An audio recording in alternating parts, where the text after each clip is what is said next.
哦，范老师，现在看起来的话，这一招对国民党会拿回一些民心啦，或者一些这样支持度嘛？那除了这个以外，习大大在五中全会是不是真的看起来问题很大了？对，最近这个我们可以看到哈，这边这个他的写法用暗喻啊，因为不能我们中国网络不能够用他的真名啊，他就改他说，据传啊731因身体原因退出，这个73就指王岐山呐。哦7跟3啊，李强接这个副主席啊，副总理或国家副主席并兼上海市委书记啊。这个强，那强他原本的强是很强弱的强哈。然后黄坤明他用英文哈，黄坤明接 W 护尼啊，黄明接王护尼呐 ，W 是王的意思啊，王护尼呢哈，王护尼。然后 W 小红啊，W 是王小红接公安部长哈，公安部长他这个公安学还特别打公是工作的公，安全的安啊，公安部长。蔡奇可能去政协啊，那个政协是政治协商会议啦，不是那个政协，不是那个政协。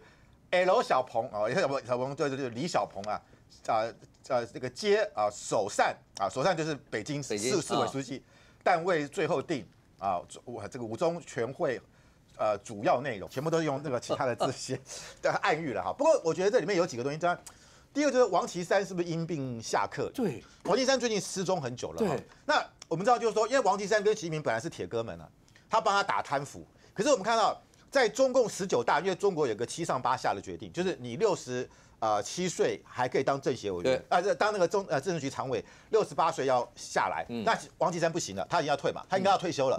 可是习近平为了要保他，让他可以说是退而不休，当了国家副主席。那本来为什么？因为习近平他也看到中美的贸易战可能会开打。那王岐山一方面帮过他打贪腐，第二个王岐山跟美国华尔街的人还不错，想透过他跟美国互动，结果没有成功。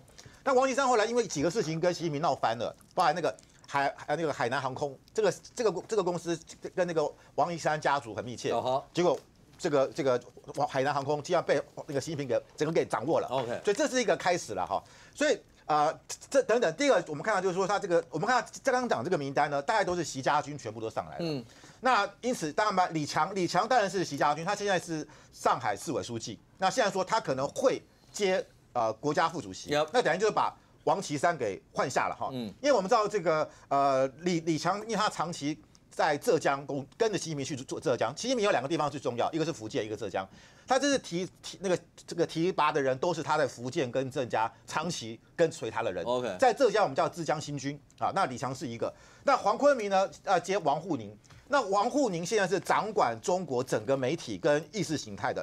那黄坤明现在是中宣部部长，他也是。可是我们知道，其实他虽然是中宣部部长，可真正的实权是在王沪宁，所以但是王沪宁有的时候太过强硬，太鹰派了，习近平并不喜欢，所以想换这个黄坤明。但黄坤明也是一样，他是长期跟着习近平在福建、在浙江工作过。那再来就是王小洪，王小洪现在是谁了？王小洪也是福建人，也是跟着习在福建工作。他现在是公安部副部长，就他有可能会接公安部长。那蔡奇呢，是习近平现在我们知道他是副总理，负责对美谈判的。蔡奇是习近平101中学的同班同学，他现在有可能会接全国政协。那全国政协主席是谁？汪洋，汪洋是胡锦涛的团派，就把他换掉。好，那李小鹏是谁？李小鹏是李鹏的儿子。那李鹏是红二代嘛，而李小鹏等于红二代嘛，所以他等于某种程度要让李小鹏现在是这个交通部长，要升任这个北京市委书记，所以看起来就是习近平的班底要全面接班，然后他还要拉拢一些像李鹏这些所谓的红二代。那基本上来讲，就表示他现在要把王岐山的势力全部赶走，把团派赶走，要权力要更稳。可是我必须要讲。你做这个权力斗争，其实常常就是越是激烈，越是强烈，他自己就越是不稳。我们看到就是说，习近平在14号的时候，大家看到他的在那个广东深圳讲话咳嗽，结果他后来2天的行程就取消。对，所以有人说15号的那个我们的立荣航班会不会是那个时候，因为是习近平的专机要起飞，所以他说有演习，事实上是没有演习。如果是这样的话，是比较合理的说法。OK， 就因为你知道，我们去过中国都知道。常常坐飞机都是 delay， 一下 delay2、3个小时，他的理由就只有一个演习，啊，那什么理由也不告诉你，所以这次是不是有这个可能性？好，那也比方说，习近平这次在这个广东的讲话咳嗽，真的咳了非常多声，很多人说他会不会成为武汉肺炎跟川普一样川普也得过，他是不是也得了？因为我们知道武汉肺炎基本上是高官最容易得嘛，所以习会不会是因为这样？那这样的话就变成说他的健康也备受关注。我看他最近就没出来了 ，OK， 他自从去了深圳之后就没有再出现了。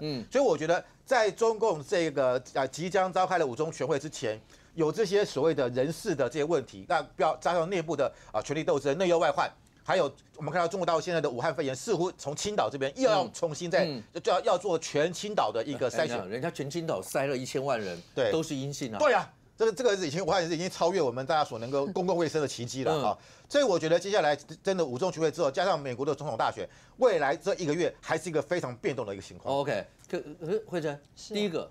有缺钱缺到要罚钱罚成这个样吗？在大陆有必要用这样吗？那其实说实话，大陆问题他们自己要解决，但是对美国来讲的话，大家更关心的是美国选战就剩下这么10几天了。对，你接下来很快，那全世界最有权势的人就要出来了。对，大家现在还在搞那个什么印碟门啊。对，然后现在每天都有在玩这些事情而已。对，我们先来讲在中国的经济的问题，因为我们刚刚提到，就是说他很多的军演都是玩假的嘛。问为什么玩假了？可能是没有钱了，这还不是开玩笑。他们现在就说呢，根据中国的他们现在统计呢，发现就是包括安徽啊、河南、河北啊这些地方取缔交通的这个动作呢越来越积极，而且甚至在10月11号有个安徽的一个货车司机，他只不过是因为他的车体不干净就被罚款了600元人民币，然后人家就讲说，你怎么会罚那么重？他就说这是按规定的，如果你带上泥上路的话，会影响到人和环境。